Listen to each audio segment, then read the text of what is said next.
Alors voici une histoire qui ne vous laissera pas de glace, mais qui vous donnera peut-être froid dans le dos. En tout cas, on a bien ri avec l'équipe hier. On s'est dit, on va toutes les sortir, les blagues reliées au froid, parce que effectivement, vous allez comprendre dans quelques minutes. C'est une histoire de vie éternelle. Vous savez qu'on a réussi depuis les dernières années à repousser les limites de notre propre mort.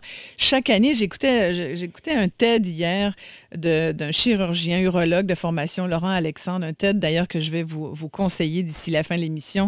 Vous savez, c'est ces conférences qu'on peut voir sur Internet, où il disait que chaque année, notre espérance de vie augmente de 3 mois. Donc, sur une période de 12 mois, dans le fond, vous vous rapprochez de votre mort que de 9 mois. Ça peut avoir l'air compliqué comme ça, mais quand vous écoutez son TED, c'est vraiment très intéressant de voir de quelle façon on repousse chaque année les limites de notre mort. La meilleure preuve, c'est l'espérance de vie. Aujourd'hui, on vit, ça dépasse l'âge moyen, c'est 82, 84 pour les femmes. Nos enfants, à moins qu'ils soient obèses, parce que ceux-là risquent de vivre moins longtemps, mais nos enfants vont être centenaires. Donc, le fait de vouloir repousser la mort, c'est un désir bien humain. Et pour un couple de la Mauricie, ce rêve d'éternité s'est vraiment transformé en grande aventure. Ils ont décidé que leur corps allait être congelé à leur décès, dans l'espoir qu'un jour, ils puissent être réanimés. Ça paraît complètement fou, complètement pété comme projet. Ils sont avec nous. Stéphane Beauregard et Magali Beauregard, bonjour à tous les deux. Bonjour Isabelle, merci de nous recevoir dans votre émission. Ben ça me fait plaisir, surtout que j'ai flashé que vous êtes un ami Facebook, Stéphane. Ben oui, puis on vous aime beaucoup, Isabelle. Puis donc, c'est sûr qu'on se vous voit à la radio. Ben c'est sûr qu'en privé, on se tutoie. Mais merci beaucoup de nous recevoir. Puis je dois vous avouer quelque chose. Depuis les 2 dernières semaines, Magali et moi, nous sommes dans un tourbillon médiatique incroyable. Et je suis surpris du grand nombre de personnes qui peuvent nous dire: Monsieur Beauregard, on n'était même pas au courant que ça existait, cette troisième option-là. Oui, troisième option par rapport aux 2 autres qu'on connaît, c'est-à-dire, vous voulez dire de méthode dans l'embaumement et... L'enterrement et la crémation. Voilà, l'enterrement et la crémation. Stéphane Beauregard, il faut le dire, est directeur des communications et des réseaux sociaux chez Cryonics Institute. C'est, entre autres, une des compagnies là, qui congèle les gens, comme vous allez le faire. C'est bien ça, Stéphane? Effectivement. Et puis, je fais ça bénévole en passant. Il y a des gens qui se posaient la question si j'étais rémunéré pour faire ça. Donc, je fais ça bénévole. Puis, honnêtement, mon grand souhait, c'est qu'il y ait de plus en plus de gens, des gens au Québec, des gens dans la francophonie, qui soient au courant de cette alternative-là. Mais j'aimerais rassurer les gens qui nous écoutent aujourd'hui. Magali et moi, nous sommes des gens très terre-à-terre. On sait fort bien que les chances sont peut-être faibles, mais on aime tellement la vie. On aime tellement la science, la médecine, on s'informe, on adore ça. Donc, on préfère prendre une chance et puis on n'est pas sûr du résultat, mais on croit que nos chances sont quand même très, très, très bonnes. Bon. Puis Magali, vous êtes d'accord avec l'idée, vous aussi? Vous travaillez pas pour cette entreprise, mais... Non, moi, je travaille pas dans cette entreprise, mais moi, ça me permet de voir un petit peu comment ça fonctionne aussi. Moi, je trouve ça très intéressant. Puis, moi, c'est sûr que c'est en approfondissant le sujet que je me suis dit, oui, c'est vrai qu'il y a quand même une chance. C'est sûr, quelqu'un qui entend parler de ça pour la première fois, qui s'est pas du tout informé des nouvelles technologies, des sciences, de la médecine, comment ça fonctionne, c'est sûr qu'on peut trouver ça spécial, puis c'est pas commun. Mais par contre, quand on prend le temps de comprendre un petit peu qu'est-ce qui se passe dans le milieu médical, puis tout ça, c'est très, très intéressant. Expliquez-nous comment ça marche, justement, Stéphane Beauregard. Comment ça fonctionne? Ben, tout d'abord, les gens qui optent pour la cryogénisation, c'est sûr que la première étape qu'il faut faire, ben, premièrement, il faut l'inscrire dans son testament pour être sûr et certain qu'il n'y aura pas des parents ou des frères ou des sœurs qui voudront pas être contre le projet. Pour ce qui est du détail de la procédure, Magali me fait un sourire. Je pense qu'elle serait contente de l'expliquer. Vas-y, Magali. Oui, ben en fait, c'est sûr que ce qui est important, c'est que c'est de continuer l'oxygénation et puis la respiration cardio-pulmonaire dès que l'annoncement du décès, pour que les cellules d'enfant continuent à vivre sans dommage. Mm-hmm. Et puis, suite à ça, il faut refroidir le corps à 10 degrés idéalement. Donc, c'est sûr qu'en ce moment, la technique, c'est comme un bain de glace, c'est-à-dire de l'eau avec de la glace, un peu comme de la slush, là.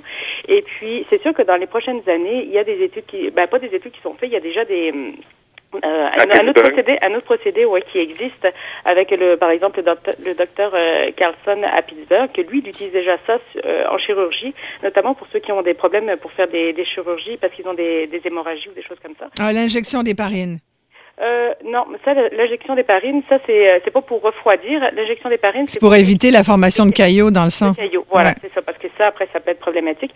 Non, ça, après, il y a des techniques de refroidissement, comme avec des solutions salines qui existent. Ça, ils connaissent un petit peu ça dans les hôpitaux. Mm-hmm. Sauf que souvent, ça refroidit pas encore assez à 10 Celsius. Il peut y avoir d'autres techniques, en tout cas.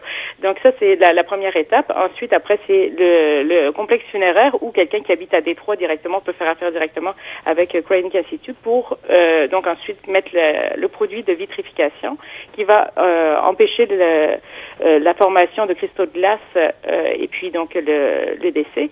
Et puis suite à ça, il faut baisser la température à moins 196 degrés. Qui est moins 196 degrés. Température du nitrogène liquide. Mais donc, moi, j'ai lu quelque part que la personne donc, vous êtes mort, mais toujours vos fonctions... Mais votre corps reste... En fait, c'est que toutes les fonctions du corps sont comme en attente. C'est comme ça stabilise le processus. Quelqu'un, par exemple, ça stabilise le processus de vieillissement, le processus... ça stoppe, dans le fond, le métabolisme. Ça évite que ça s'endommage plus. C'est comme en attente, en fait. Et c'est pour ça que ce qu'on espère, c'est qu'après, la technologie du futur ou la science ou la médecine puisse réparer les cellules avant de nous réanimer, évidemment. C'est sûr, ce qu'on veut, c'est ne pas avoir les mêmes problèmes quand on revient, c'est d'avoir... Mais allez-y, Stéphane, parce que moi, ce que j'avais lu aussi, c'est que, par exemple, le corps est vidé complètement de son sang. Oui. C'est ça. En fait, le corps est vidé de son sang pour mettre le cryoprotectant pour justement conserver. Par contre, après, c'est sûr que ça va être possible de recréer du sang pour pouvoir refaire le processus inverse, en fait. Parce que le cryoprotectant empêche la formation de cristaux de glace. Donc, je suis sûr que votre scientifique qui est présent, qui nous écoute en ce moment, va confirmer cela. On va parler à Christian Page tout à l'heure, oui, mais on veut juste bien cerner comment ça fonctionne. Donc, le CIVM1 empêche justement la formation de cristaux de glace. Et la bonne nouvelle qu'on a, c'est que au Québec, on a Magnus Poirier qui a décidé de se lancer dans l'aventure, qui va offrir justement des services pour récupérer le corps, faire la procédure, enlever le sang, mettre la vitrification et envoyer le patient directement à Cryonic Institute au Michigan. C'est vraiment une très bonne nouvelle que Magnus Poirier ait décidé de se lancer dans cette belle aventure. Magali, tu voudrais rajouter quelque chose? Oui, c'est ça. C'est surtout ce qui est vraiment... pourquoi on trouve ça très important, puis c'était important pour pouvoir le proposer, le service au Québec, c'est tout simplement parce que pour pouvoir passer la frontière entre le Canada et les États-Unis, ça prend forcément d'être soit embaumé, soit d'avoir... On peut pas passer le territoire dans de l'eau et de la glace comme ils font aux États-Unis, par exemple, pour envoyer le corps à Cryonic. Donc, c'est ça qui était bien important. Et puis, s'il n'y avait pas un complexe funéraire qui était capable de faire ça, ou qui ne voulait pas embarquer là-dedans, c'était pas possible. Combien ça coûte, Stéphane Beauregard, pour quelqu'un qui nous écoute? Parce qu'il y a chez vous, le Cryonics Institute, qui est basé à Détroit, c'est bien ça, aux États-Unis. Il y a quoi, 129 personnes en ce moment? Il y a 129 personnes qui sont préservées. Il y a 109 animaux, parce qu'on peut préserver notre animal de compagnie si on le veut. Et il y a combien de gens qui, comme vous, ont signé un contrat pour éventuellement être congelés à leur mort? Mais là, jusqu'à maintenant, à Cryonic Institute, on parle de plus de 1300 personnes. Donc, je sais que c'est pas très, très, très nombreux comme nombre. 1300, c'est beaucoup. C'est quand même un très bon début. 1300, c'est pas mal. Et combien ont-ils payé ou vont-ils payer? Est-ce qu'il faut payer quelque chose au moment où tu signes le contrat ou tu payes juste comme une couple de semaines avant ou on paye quand? En fait, c'est très simple. Quelqu'un qui veut vraiment qui veut faire ça, là, dans le fond, l'idéal, c'est soit de contacter... quelqu'un qui parle anglais, il peut contacter directement Cryonic Institute, Andy, la personne qui est en charge là-bas. Et puis sinon, on peut appeler Magnus Poirier pour avoir les informations en français ou nous, on peut aussi informer là-dessus. Mais ça coûte combien, donc? Alors, donc ça coûte 1200... Pour être conservé après sa mort, comme ça, dans une espèce... C'est quoi? C'est une cuve? C'est comme on voit dans les films, là? OK, non, c'est ça. En fait, ça, c'est 28 000 qui est payable via une assurance vie. À ça, il faut rajouter, c'est 1265 par adulte. sinon 625 par conjoint. OK, bon, en gros, là, mettons, c'est 30 000 US pour se faire... Quelqu'un qui prendrait une assurance vie, là, mettons, 40 000 là, il peut faire ça, ça lui paye le montant du complexe funéraire et le montant de sa préservation. Oui, j'aurais voulu parler du réveil, mais là, on est allé dans beaucoup de détails et puis la pause arrive. On va parler du réveil après. Christian Page va se joindre à notre discussion. Vous connaissiez Christian, qui est chroniqueur au 98.5 à l'émission de mon collègue Benoît Dutrisac, qui a écrit des livres sur le paranormal. Il va nous dire d'ailleurs si effectivement Walt Disney est bel et bien congelé quelque part ou non, ou si c'est une légende urbaine. Nous revenons tout de suite après ceci. Puis la question qu'on vous pose, est-ce que vous le feriez, vous, comme notre couple, comme Stéphane et Magali? Est-ce que vous seriez prêts à vous faire congeler pour être réveillé éventuellement dans plusieurs années quand la science le permettra de vous guérir et peut-être pour vivre éternellement? À tout de suite. Beaucoup de questions. En tout cas, les auditeurs trouvent ça fascinant comme sujet. Il y a bien des gens qui ne croient pas que ça se peut. Il faut quand même clarifier les choses. Stéphane Beauregard, au Cryonics Institute ou encore chez Alcor, qui est une autre entreprise dont va nous parler Christian Page. Merci beaucoup, Christian, d'être là, notre spécialiste du paranormal. Ça se peut pas encore en ce moment de congeler quelqu'un et de le réveiller. C'est encore quelque chose de complètement futuriste. C'est absolument, c'est une projection futuriste. Voilà, n'est-ce pas, M. Beauregard? Effectivement, et Cryonic Institute ne promet pas que ça va fonctionner en passant. Hein? Oui, donc de ce qu'on vous fait pour l'instant, vous congelez des gens, c'est ça? Ben, c'est-à-dire qu'en ce moment, on préserve les gens qui le veulent, qui le désirent, mais les gens, ils sont bien au courant que on garantit pas que ça va fonctionner. Ouais. Les gens préfèrent prendre une chance. Et puis, autre chose aussi qu'on n'a pas dit, c'est que, disons, quelqu'un a payé le 28 000 par exemple, et au bout de 2-3 ans, cette personne se dit, bon... En fin de compte, je pense que j'aimerais mieux me faire brûler. Cryonic Institute rembourse la personne. Donc on peut changer d'idée, d'accord. On peut changer d'idée. Il n'y a pas d'attrape, il n'y a pas d'arnaque là-dedans. Il y a toutes les questions de dommages aussi, parce que, bon, comme c'est pas possible, il y a toute la notion de est-ce que... mettons que ça devienne possible dans, disons, 200 ans ou 300 ans, on le sait pas. Vous n'avez pas l'inquiétude de revenir, d'être décongelé et de revenir dans un monde qui n'est plus le vôtre, avec des dommages corporels aussi, peut-être de plus vous souvenir de l'autre, parce que je pense que c'est important pour vous d'être ensemble comme couple. Vous n'avez pas ce questionnement-là? C'est sûr, pour être honnête avec vous, on peut se poser la question, mais honnêtement, nous, on est très positif par rapport à l'avenir.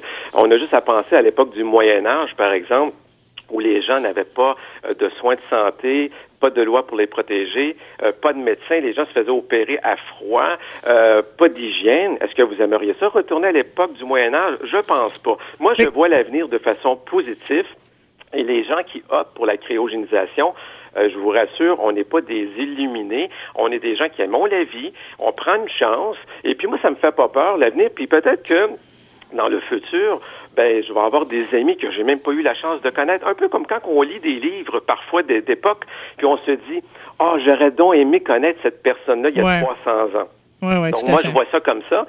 Mais je suis content que vous aviez invité M. Page. Oui, parce que justement, Christian va enchaîner là-dessus. Bon, Christian, vas-y, après avoir entendu le commentaire. Ce que M. Beauregard raconte, c'est un discours tout à fait éclairé. C'est-à-dire qu'il n'y a pas de promesse, c'est une anticipation vers le futur. Et on est tous d'accord avec ça. C'est-à-dire que depuis que ces organisations proposent cette cryoconservation, depuis le milieu des années 60, il y a énormément de développement qui a été fait. Au départ, on congelait les corps dans la glace. Ensuite, on est passé avec de l'azote liquide, ce qui est quand même mieux. À l'époque, ce que l'on injectait dans les corps pour les conserver faisait énormément de cristaux. Maintenant, on a réduit de façon presque à zéro la formation de cristaux.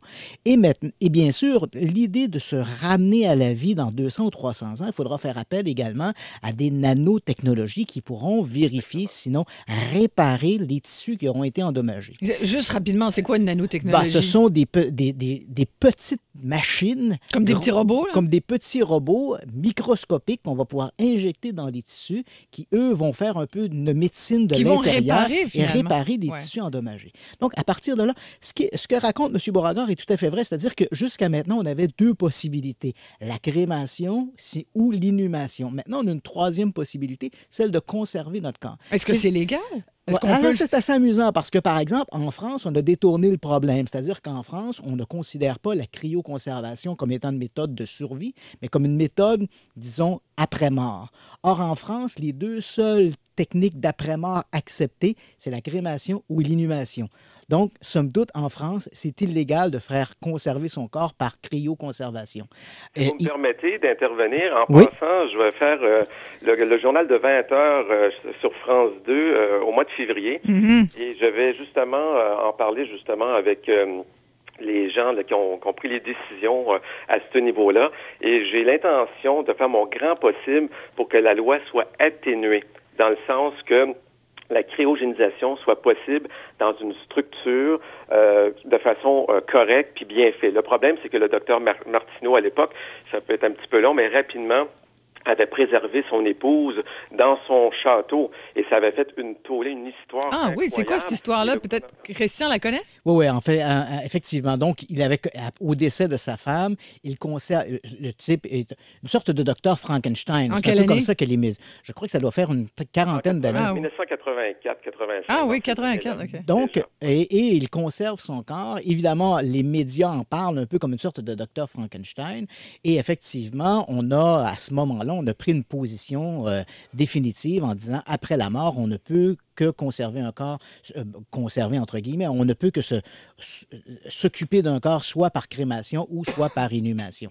Donc, pour moi, désolé de vous interrompre, mais pour moi, c'est très important qu'on respecte les dernières volontés des gens. On dit la France, c'est le pays des libertés. Ouais. Donc, je pense que les gens devraient avoir le droit de choisir le choix de fin de vie. Mais aux États-Unis, ça l'est, Stéphane, permis? Oui. Visiblement, puisque ça se fait aux États-Unis. Il n'y a aucun problème aux États-Unis. Il n'y a aucun problème avec ça. C'est sûr que aux États-Unis, c'est quand même bien structuré. C'est sûr qu'au Canada, ça commence.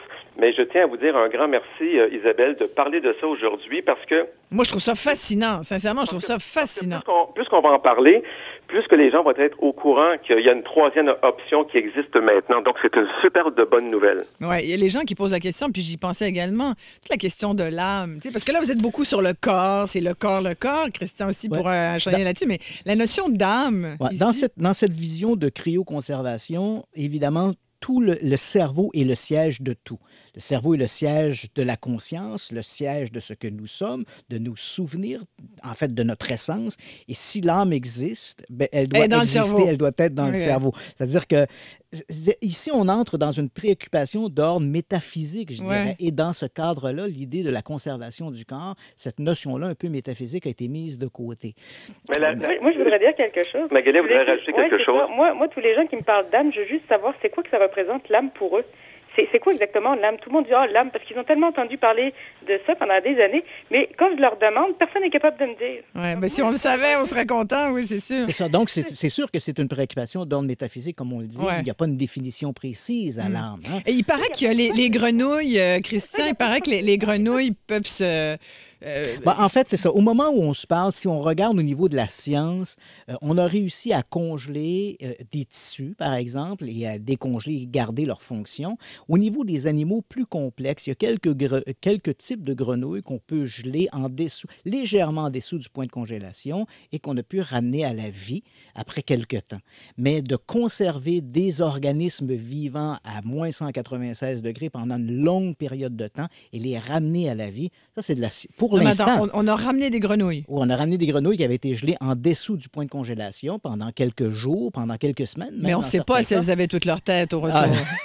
Mais au retour, en fait, on les a décongelées et elles avaient gardé leur fonction. Donc, ça, c'était déjà encourageant. Mais dès qu'on parle d'organismes très complexes, comme des mammifères, les geler même au degré de l'azote liquide et les ramener, pour l'instant, ça reste une utopie. Ça reste de la science-fiction.